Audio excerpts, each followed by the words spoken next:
Subscribe now and press the bell icon. Never miss an update. अकेला चना भार नहीं फोड़ सकता, पर अकेला बंदा पहाड़ तोड़ सकता है। एक बंदा अमेरिका से रूस गया पुरानी मिसाइल्स के खोखे खरीदने, ताकि उनसे कुछ ऐसा बना सके जो आज तक कोई नहीं बना पाया था। रॉकेट, जमीन से उड़ने वाला नहीं, उड़कर जमीन पर वापस उतरने वाला रॉकेट। ऐसा रॉकेट जो किसी ने सोचा भी नहीं होगा कि पॉसिबल होगा।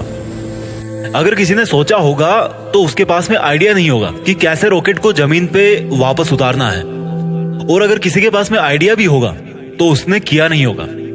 लेकिन ये बंदा जो रॉकेट की एबीसीडी भी नहीं जानता था, जिसने किसी भी कॉलेज में कोई रॉकेट इंजीनियरिंग की डिग्री नहीं ली थी, वो बंदा ऐसा रॉकेट बनाने चला था जो उस टाइम की रॉकेट बनाने वाली बड़ी बड़ी कंपनीज को भी नहीं पता होगा। जमीन पे वापस उतरने वाला रॉकेट। रॉकेट लॉन्च तो कई साल से होते आए थे। कोई रॉकेट को लैंड करके दिखाए तो उसको बोलेंगे रियल दुनिया का रियल आयरन मैन। इस बंदे से रूस वालों ने जरूरत से ज्यादा पैसे मांगे। यहां तक कि कहा जाता है कि रूस में जो इस बंदे की मीटिंग हुई थी वहां की कमेटी के साथ में, उस मीटिंग में उस बंदे का बहुत मजाक उड़ाया गया। यहां तक कि उसके मुंह पे थूका भी गया, ये भी कहा जाता है।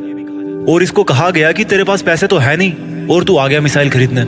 ये बंदा बिना डील पूरी किए वापस अपने कंट्री आ गया और उसी दिन से किताब उठा ली इसी सवाल के जवाब में कि मैं क्यों नहीं बना सकता रॉकेट।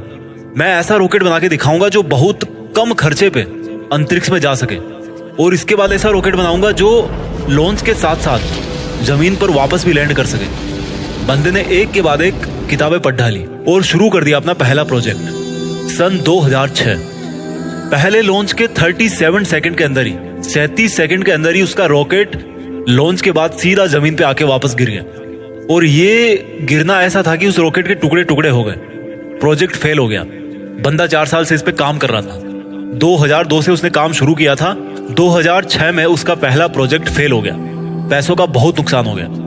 बंदे ने फिर सवाल ढूंढने की कोशिश करी कि यार कहाँ कमी रह गई, रॉकेट लॉन्च क्यों नहीं हो पाया। 1 साल बाद फिर से रॉकेट लॉन्च किया, फिर से वही हुआ, मिशन फेल्ड, रॉकेट क्रैश, पैसों का भारी नुकसान। फिर 1 साल बाद तीसरी कोशिश करी और फिर वही हुआ, मिशन फेल्ड, रॉकेट क्रैश, पैसों का भारी नुकसान। एक के बाद एक करके 3 बार इसके प्रोजेक्ट फेल हो गए। अब इस बंदे के पास में है ना, बड़ी मुश्किल से केवल 1 को रॉकेट जितने पैसे बचे थे, या उतने भी नहीं बचे थे कह लो। जितने अच्छे अच्छे इंजीनियर थे ना इस बंदे के पास में, वो सब इसको छोड़ करके वापस चले गए। लेकिन इस बंदे में इतना जुनून था, इतना होमवर्क इसने कर रखा था कि इसने सोचा कि यार एक बार वो ट्राई करते हैं। लेकिन इसके पास में इतने पैसे नहीं थे कि ये अच्छे इंजीनियर्स को हायर कर सके, और ये घटिया इंजीनियर्स को रखना नहीं चाहता था। तो इसने डिसाइड किया कि जब मैंने इतनी पढ़ाई कर रखी है तो क्यों ना इस बार प्रोजेक्ट का चीफ इंजीनियर मैं ही बन जाऊं। वो बंदा खुद चीफ इंजीनियर था जिसने रॉकेट साइंस की कोई इंजीनियरिंग डिग्री नहीं ले रखी थी। बड़ी अजीब सी बात थी, बहुत रिस्की काम था ये। पैसों का पहले ही भारी नुकसान हो चुका था। लेकिन इस बंदे की हिम्मत का नुकसान कोई नहीं कर पाया। पूरी जान चौथी कोशिश में लगा दी, और उसके बाद में कुछ ऐसा हुआ ना जो आज तक कोई नहीं कर पाया। पूरी दुनिया ने एक नजारा देखा। दुनिया का सबसे कम बजट में उड़ने वाला रॉकेट सफलतापूर्वक लॉन्च हो चुका था। साइंस की दुनिया में ऐसी घटना पहली बार नहीं हुई थी, लेकिन इतने कम बजट के अंदर किसी रॉकेट को लॉन्च करना पहली बार हुआ था। ऐसा करके दिखाया उस बंदे ने जिसको किसी ने रॉकेट बनाना नहीं सिखाया। इस बंदे की कंपनी को आज दुनिया स्पेस एक्स के नाम से जानती है, और इसके रॉकेट में इतनी जान है ना कि नासा भी अपने कई सैटेलाइट स्पेस एक्स के जरिए अंतरिक्ष में भेजती है। जब इस बंदे के 3 फेल्ड लॉन्च के बाद में चौथा लॉन्च सफल हुआ ना, तो सफल होते ही नासा ने कहा कि भाई हमें, यानी कि नासा वालों को चाहिए तुम्हारा ये रॉकेट। और सक्सेसफुल लॉन्च के 2-4 महीनों के अंदर ही डील पक्की भी हो गई, क्योंकि इसके पहले नासा का बहुत खर्चा होता था सैटेलाइट्स को लॉन्च करने में। लेकिन ये बंदा यहीं पे नहीं रुकने वाला था। बोला कि ऐसा रॉकेट बनाऊंगा अब जिसको बार बार यूज किया जा सके। आमतौर पे क्या होता है कि जब किसी सैटेलाइट को स्पेस में लॉन्च करना होता है तो वो सैटेलाइट को अंतरिक्ष में लेकर के जाता है, साथ साथ में उसको कैरी करने वाला रॉकेट भी उसके साथ में चला जाता है। वो उसको आप यूज नहीं कर सकते दोबारा, क्योंकि वो खत्म हो जाता है, यूज करने लायक वो बचता ही नहीं है। यानी कि ये बंदा ऐसा रॉकेट बनाना चाहता था जो अंतरिक्ष में जाकर के अपना काम करके सुरक्षित वापस जमीन पे आकर के लैंड हो जाए, ताकि उस रॉकेट में केवल फ्यूल भरना पड़े और फिर वो वापस स्पेस में जाने के लिए तैयार हो जाए। जब इस बंदे ने 2011 में अनाउंस किया कि मैं लैंड करने वाला रॉकेट बनाना चाहता हूँ, तो काफी लोगों ने इसकी मजाक बनाई। बड़े बड़े लोगों ने कहा कि ये फालतू का काम है, क्योंकि हवाई जहाज तो लैंड कर सकता है लेकिन रॉकेट को लैंड करवाना नामुमकिन है। लेकिन इस बंदे के दिमाग में नामुमकिन नाम की कोई चीज नहीं थी। इसके दिमाग में केवल जिद थी कि मैं लैंड करने वाला रॉकेट जरूर बनाऊंगा, सबको गलत साबित करके बताऊंगा। बंदे ने अगले 4 साल तक दिन रात एक कर दी, बहुत सारे फेल्ड रॉकेट टेस्ट किए।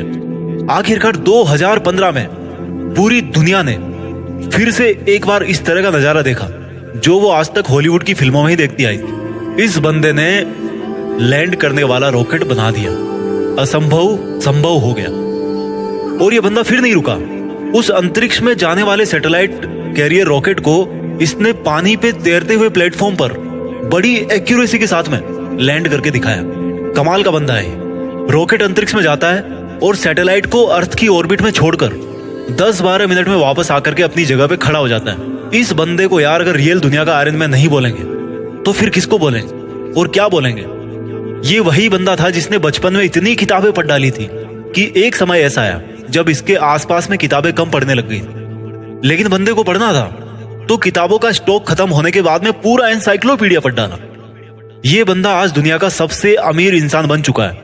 वो बंदा जिसका यह कहकर मजाक उड़ाया गया था कि तुम्हारे पास पैसे तो है नहीं, तुम आ गए मिसाइल खरीदने। आज इस बंदे की औकात इतनी बढ़ चुकी है ना कि वो वैसा कमेंट करने वाले लाखों बंदों को खरीद सकता है। ये सच है, पैसा इंसान को खरीद लेता है यार, यही सच्चाई आज की। और ये बंदा अमीर क्यों नहीं बने? क्योंकि ये डिजर्व करता है। एलन मस्क नाम तो सुना होगा। इस नाम में जान है, क्योंकि इस नाम के पीछे जो बंदा है ना उसके नॉलेज में जान है। कहानी यहीं पे खत्म नहीं होती। एलन मस्क ऐसे बहुत सारे काम करना चाहते हैं जो आज शायद इम्पॉसिबल लगते हैं, पर ये नहीं भूलना चाहिए कि वो लैंडिंग वाला रॉकेट भी किसी टाइम पे इम्पॉसिबल लगता था। इनके बहुत सारे ऐसे प्रोजेक्ट चल रहे हैं जिनके बारे में कोई सोच भी नहीं सकता। इनमें से एक फेमस प्रोजेक्ट है हाइपर लूप, जिसमें जमीन पर हवाई जहाज से भी ज्यादा स्पीड पे ट्रेवल करने का प्रोविजन होगा। ऐसी टेक्नोलॉजी होगी। अब थोड़ी सी जरूरी बात करते हैं। भारत, हमारे कंट्री में दुनिया के सबसे ज्यादा जवान लड़के और लड़कियां हैं, इतने ज्यादा कि कई देशों की टोटल पॉपुलेशन भी इतनी नहीं है। हमारे कंट्री में भी ऐसे टैलेंट की कोई कमी नहीं है। जरूरत है तो सोच को विजन देने की, विजन के लिए आइडिया जनरेट करने की और आइडिया को एक्शन में बदलने की। एलन मस्क का प्लान है कि नियर फ्यूचर में हम धरती के अलावा भी कोई ऐसी जगह ढूंढना चाहते हैं, ऐसी जगह पे अपनी बस्ती बनाना चाहते हैं जहां पर इंसान सुरक्षित रह सके। क्योंकि हो सकता है भविष्य में कोई एस्टेरॉइड धरती से टकरा जाए और धरती से मानवता ठीक उसी तरह से खत्म हो जाए जिस तरह से कई साल पहले डायनासोर धरती से चले गए थे, गायब हो गए थे। और इसलिए इनके फ्यूचर के प्रोजेक्ट में एक प्रोजेक्ट ये भी है कि मंगल ग्रह पर इंसानों की बस्ती बनाई जाए। इनका बड़ा तगड़ा है यार इनका विजन, और ऐसा विजन आज हमारे यूथ में होना बहुत जरूरी है। अगर ये बंदा कर सकता है ना तो समझ सकते हो कि इंसान का दिमाग कितना पावरफुल है, इंसान की हिम्मत कितनी पावरफुल है, इंसान की कैपेबिलिटी क्या है और इंसान के लिए क्या इम्पॉसिबल है। एलन मस्क का मानना है कि फेल होने से नहीं डरना चाहिए, क्योंकि फेल होना भी एक ऑप्शन होता है, लेकिन काम ना करना कोई ऑप्शन नहीं होता। ये खुद मानते हैं कि ये एक हफ्ते में लगभग 120 घंटे काम करते हैं। अगर 7 से डिवाइड करोगे ना तो लगभग 17 घंटे के आसपास आएंगे एक दिन में निकल के। कई बंदे तो इतना सोते होंगे। इनका कहना है कि मैं वो काम नहीं करता जो जरूरी है, मैं वो काम करता हूँ जो मुझे लगता है कि मुझे करना चाहिए। इनके फंडे बड़े सिंपल है यार। ये कहते हैं कि अच्छी स्कूल और अच्छी कॉलेज में जाने से बंदा एजुकेटेड नहीं हो जाता है, क्योंकि मैं कभी भी हार्वर्ड यूनिवर्सिटी में नहीं पढ़ा, लेकिन फिर भी वहां पर पढ़ चुके कई टैलेंटेड स्टूडेंट और इंजीनियर मेरे अंडर में काम करते हैं। ये कहते हैं कि एक्स्ट्रा ऑर्डिनरी बनने का हर ऑर्डिनरी इंसान के पास में ऑप्शन रहता है। इनका यह भी कहना है कि अगर आप फेल नहीं हो रहे हो तो इसका मतलब आप लाइफ में कुछ कर ही नहीं रहे हो। हर जवान लड़के और लड़की को आज ये बात समझनी पड़ेगी कि उनको आज की डेट में क्या करना चाहिए। क्या उनको वो करना चाहिए जो उनको लगता है कि जरूरी है, या उनको वो करना चाहिए जो उनको लगता है कि उनको करना चाहिए। इंसान तब ज्यादा बेहतर कर पाता है जब उसको पता होता है कि उसको क्या करना चाहिए। एलन मस्क को किसी ने रॉकेट साइंस नहीं पढ़ाई थी, पर इनको लगा कि उनको रॉकेट साइंस पढ़नी चाहिए, तो इन्होंने खुद पढ़ी, क्योंकि इनको पता था कि इनको क्या करना चाहिए। आज की डेट में किसी बंदे के लिए कुछ करना मुश्किल नहीं है। अगर मुश्किल है तो वो ये है कि उसके पास में कोई गोल ही नहीं है, उसको पता ही नहीं है कि उसको करना क्या। लक्ष्य निर्धारित नहीं करना सबसे बड़ी प्रॉब्लम है। फेल होना कोई प्रॉब्लम नहीं है। एलन मस्क का मानना है कि नॉइज से ध्यान हटाकर सिग्नल की तरफ ध्यान दिया जाना चाहिए। उनका मानना है कि प्रॉब्लम कोई प्रॉब्लम नहीं होती, प्रॉब्लम का सॉल्यूशन ढूंढना एक प्रॉब्लम है। शब्दों में थोड़ा सा फेरबदल करने से पूरा वाक्य जो है ना उस पूरे वाक्य का अर्थ बदल जाता है। और माइंड में थोड़ा सा विजन आपकी पूरी जिंदगी बदल के रख सकता है। अगर आपकी लाइफ में कोई प्रॉब्लम नहीं है ना आज, तो प्रॉब्लम क्रिएट करो खुद के लिए। कैसे करोगे? एक बड़ा लक्ष्य निर्धारित कर। हमारे देश के युवाओं को आज इस क्रांतिकारी मनुष्य से सीखने की जरूरत है। हालांकि ये भी सच है कि हमारा देश ऐसे क्रांतिकारी युवाओं से भरा पड़ा है, बस उनको अपने आप को पहचानने की जरूरत है। वो बंदे भी एलन मस्क की तरह कुछ ऐसा कर सकते हैं जो कोई सोच भी नहीं सकता। दम है तो कुछ बड़ा करके दिखाओ।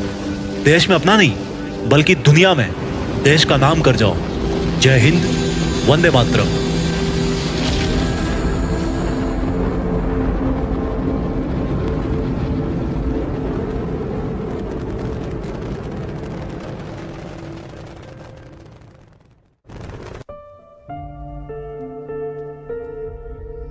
जीत फिक्स।